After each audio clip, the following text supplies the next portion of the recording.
ഈ ബന്ധം കൊണ്ട് എനിക്കും ഗുണമായി. അഭിനയിക്കാൻ പറ്റില്ല. എന്നെ കാസ്റ്റ് ചെയ്ത ഡയറക്ടർ പോലും അല്ല, പിന്നെ അല്ല എന്നെ കാസ്റ്റ് ചെയ്തത്, ഇക്കയുടെ ഉമ്മയാണ് എന്നെ കാസ്റ്റ് ചെയ്തത്. ഓ, ബാലുവിനെ വിളിക്കാറില്ല, ബാലുവിനെ എപ്പോഴും വിളിക്കാറുള്ളൂ. എന്റെ അടുത്ത് ഇതാക്കിയിട്ട് നിന്റെ പടമായോ ഉമ്മ അങ്ങനൊന്നും ചോദിക്കാറില്ല. പിന്നെയും വാപ്പ ഇപ്പോഴും അറിയാലോ, ഇതിന്റെ വീട്ടിലെ വാപ്പാക്ക് ഇച്ചിരി അൽഷിമേഴ്സ് ഒക്കെ വന്നു. പക്ഷെ എങ്കിലും he's very concern about my movies. എൻ്റെ അടുത്ത് ഇപ്പോഴും ഈ ഓർമ്മക്കുറവ് വന്നെങ്കിലും അയ്യറിൻ അറേബ്യ ആണെന്ന് അതിന്റെ പേര് മാറ്റിയ കാര്യവും സിനിമ എന്താ, what is your project, what is your next project എന്ന് ചോദിക്കും. പോലീസ് ഓഫീസർ ആയിരുന്നല്ലോ, അപ്പൊ ഇതിങ്ങനെ ചോദിച്ചുകൊണ്ടേയിരിക്കും.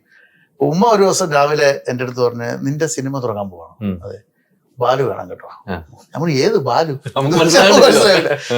അങ്ങനെ ഒരുത്തർ എനിക്കറിയില്ല. ബാലു വേണം, നീ ഇതിനകത്ത് വേറെ ഒരു വർത്താനം ഇല്ല.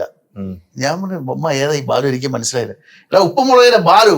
ഞാൻ പറഞ്ഞു സോപാനം ബിജു. അപ്പൊ എനിക്കും ഇയാള് നല്ല വണ്ടർഫുൾ ആക്ടറാണ്, നന്നായിട്ട് അഭിനയിക്കുന്ന ഒരു വ്യക്തിയാണ്. പിന്നെ കാവാലത്തിന്റെ കളരിയിൽ നിന്ന് വന്നതല്ലേ, അപ്പൊ പഠിപ്പിക്കേണ്ട കാര്യമില്ലല്ലോ. അപ്പൊ ബിജു സോപാനത്തിന് എനിക്കറിയാം, ഞാൻ പക്ഷെ പരിചയപ്പെട്ടിട്ടൊന്നുമില്ല. അപ്പൊ ഉമ്മ എൻ്റെ അടുത്ത് പറഞ്ഞു നീ ഇപ്പൊ വിളിക്കാൻ പറഞ്ഞു. ഞാൻ പറഞ്ഞു എനിക്ക് അയാളുടെ നമ്പറൊന്നും ഇല്ല, ഞാൻ വിളിച്ചോളാം. അപ്പൊ എന്റെ മനസ്സിൽ പെട്ടെന്ന് സ്ട്രൈക്ക് ചെയ്ത ഒരു ക്യാരക്ടർ തോമാച്ചൻ എന്ന് പറഞ്ഞ ക്യാരക്ടർ. ഞാൻ പറഞ്ഞു ഇത് കറക്റ്റ് ആണല്ലോ. ഉമ്മ പറഞ്ഞു. അപ്പൊ ഞാനന്ന് പിന്നെ ബിനു മുരളി പ്രൊഡക്ഷൻ കൺട്രോൾ വിളിച്ചിട്ടുണ്ട്, ബിജു സോപാനത്തിന്റെ നമ്പർ എവിടെന്നെങ്കിലും ഒപ്പിച്ചതാ എന്ന് പറഞ്ഞു. അപ്പൊ ഞാൻ പിന്നെ വേറെ കാര്യങ്ങൾക്കായിട്ട് തിരക്കായിപ്പോയി. അപ്പൊ രാത്രി തിരിച്ച് വീട്ടിൽ വന്നപ്പോ വീണ്ടും ചോദിക്കുക ബാലിനെ വിളിച്ചോ. അപ്പൊ അപ്പോഴത്തേക്ക് ഞാൻ നോക്കും മെസ്സേജിൽ ബിനു മുരളിയുടെ ഫോണുണ്ട്. അപ്പൊ ഞാൻ വിളിച്ചിട്ട് പറഞ്ഞു ഇയാളുടെ നമ്പർ എവിടെ ഞാൻ വിളിക്കുമെന്ന് പറയാൻ പറഞ്ഞു. അങ്ങനെ ഉമ്മയുടെ മുമ്പിൽ വെച്ച് എന്നെ നിർബന്ധിച്ച് 9 മണിക്ക് കിടന്നുറങ്ങും ഉമ്മ. 10 മണിക്ക് ഇയാളെ വിളിപ്പിച്ച് ഇയാളുടെ ഡേറ്റ് ഫിക്സ് ചെയ്തിട്ട് പോയത്. അപ്പൊ ഇത്രയും ഒരു വലിയൊരു ഫാനിനെ ബിജു സോപാനത്തിന്റെ എന്റെ ഉമ്മയെ പോലെ ഒരു ഫാൻ ഇല്ലാതാണ് എന്റെ വിശ്വാസം. അല്ല അത് വലിയൊരു സംഭവം കേട്ടോ. അതേപോലെ ഇനി നീ എടുക്കുന്ന എല്ലാ പടത്തിലും വേണമെന്ന് പറഞ്ഞു. ഇത് വലിയ തലവരെയായി അറിയില്ല. അത് കഴിഞ്ഞ് ഡബിങ്ങിന് വന്നപ്പോ വീട്ടിൽ വന്ന് അയാൾക്ക് ബിരിയാണി, അവന് ബിരിയാണി ഉണ്ടായി തന്നു, ഒന്നാന്തരം ബിരിയാണി ഉണ്ടായി തന്നു, കഴിച്ചു, സന്തോഷമായിട്ട് അടുത്ത പടവും ആയി. അല്ല ബിജുടെ അതൊക്കെ ഒരു ഭാഗ്യമാണ്. തീർച്ചയായിട്ടും നമ്മൾ ചെയ്തു വെച്ച ഒരു കഥാപാത്രം ഇന്നും കുടുംബ പ്രേക്ഷകരെ മനസ്സിലിരിക്കുന്നതുകൊണ്ടാണല്ലോ ഉമ്മ ഓർത്തിരുന്നത്, അല്ലെ? ബിജുട്ടൻ ചെയ്യുന്ന വ്യത്യസ്തമായ കഥാപാത്രം പല സിനിമയിലും ചെയ്തു. പക്ഷെ അന്നും ഓർത്ത് വെച്ച ഒരു ഡയറക്ടർ ഓർക്കുന്നില്ല, പ്രൊഡക്ഷൻ കൺട്രോൾ ഓർക്കില്ല, പ്രൊഡ്യൂസർ ഓർക്കുന്നില്ല, കൂടുതൽ ആർട്ടിസ്റ്റുകൾ ഓർക്കുന്നില്ല. ഉമ്മ ഓർത്തിട്ട് ആ കഥാപാത്രം പെട്ടെന്ന് എം എ നിഷ എന്ന് പറഞ്ഞ വ്യക്തിക്ക് ഓർമ്മയിലും വരുന്നു ഇത് ഓക്കെ ആയിരിക്കും എന്നുള്ളത്. അതൊരു ഭാഗ്യമാണ് അവിടെ. തീർച്ചയായിട്ടും ഭാഗ്യം തന്നെ. തീർച്ചയായിട്ടും ചെയ്ത നന്മകൾക്കുള്ള ഫലമായിരിക്കും. അങ്ങനെ ചിരിച്ചതായിരിക്കും. നന്മകളെ ചെയ്തിട്ട് അല്ല, നന്മകൾ ചെയ്തില്ല എന്നുള്ളതല്ല, തിന്മ ചെയ്തിട്ടില്ല, അതുകൊണ്ടായിരിക്കും. നന്മ ഇപ്പൊ നമ്മൾ എണ്ണി പറഞ്ഞ് നന്മ ചെയ്യുന്നല്ലോ.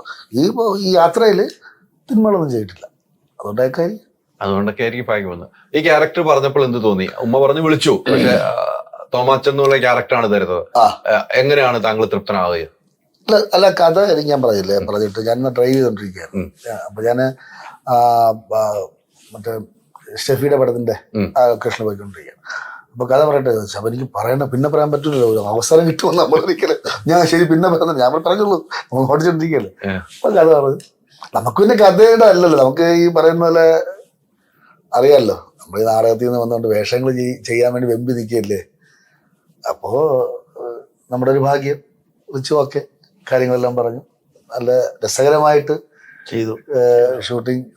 രസം എന്ന് പറഞ്ഞാൽ വീട് ഇദ്ദേഹത്തിന്റെ ഇരുന്നിട്ട് കൊണ്ട്,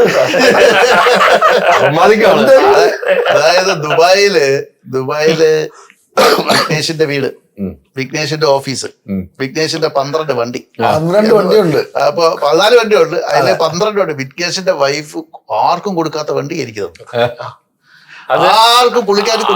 ആദ്യ പോസ്റ്റർ, സാമ്പിൾ പോസ്റ്റർ ഇട്ടത് ആ വണ്ടിയോട് ചേർന്ന് നിൽക്കുന്ന പോസ്റ്ററാ.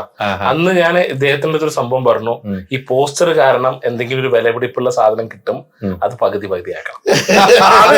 അത് കണ്ടീഷൻ. അത് പറഞ്ഞ് സത്യമായിട്ടും ഇന്നേ വരെ എനിക്ക് വരെ ആ വാഹനം തരാറില്ല. പക്ഷെ ഞാൻ ഒരു വട്ടത്തിൽ ഓടിച്ചിട്ടുള്ളൂ വണ്ടി, ഓക്കെ.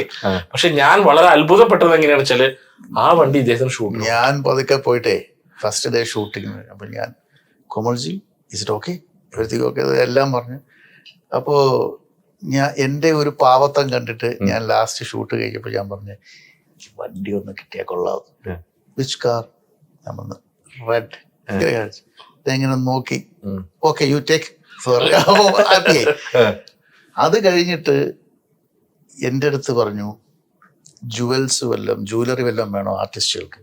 നമ്മൾ വേണമെന്നില്ല. ഞാൻ കുറച്ചു നേരം കഴിഞ്ഞപ്പോൾ ദുർഗയുടെ ഡയമണ്ട്സിന്റെ പുതിയ സാധനം, കോമൾജി നമുക്ക് ഒരു ഡയമണ്ടും വേണ്ട, ഉള്ളത് വെച്ച് അഡ്ജസ്റ്റ് ചെയ്തോളാം ഇത് പറഞ്ഞു. പക്ഷെ ഭയങ്കരമായിട്ട് നമ്മളെ സപ്പോർട്ട് ചെയ്തു ഷൂട്ടിങ്ങിനും മറ്റു കാര്യങ്ങൾക്കും ഒക്കെ. അപ്പൊ അതൊക്കെ നമുക്ക് വളരെ സന്തോഷമുണ്ട്. ഇദ്ദേഹത്തിന്റെ യോട്ടാണ് നമ്മൾ ഉപയോഗിച്ചത് ഷൂട്ട് ചെയ്യാൻ വേണ്ടി, ഹെലികോപ്റ്റർ, അങ്ങനെ ഒരുപാട് കാര്യങ്ങൾ അദ്ദേഹത്തിൻ്റെതായിട്ടുള്ള കാര്യങ്ങൾ. അപ്പൊ അതുകൊണ്ട് ഷൂട്ടിങ്ങിന് അത്തരം കാര്യങ്ങൾക്കൊന്നും നമുക്ക് ബുദ്ധിമുട്ടുണ്ടായില്ല. ഈ പറഞ്ഞ പോലെ വീട്ടിലായിരുന്നു അല്ലേ, സ്വന്തം വീട് പോലെയായിരുന്നു.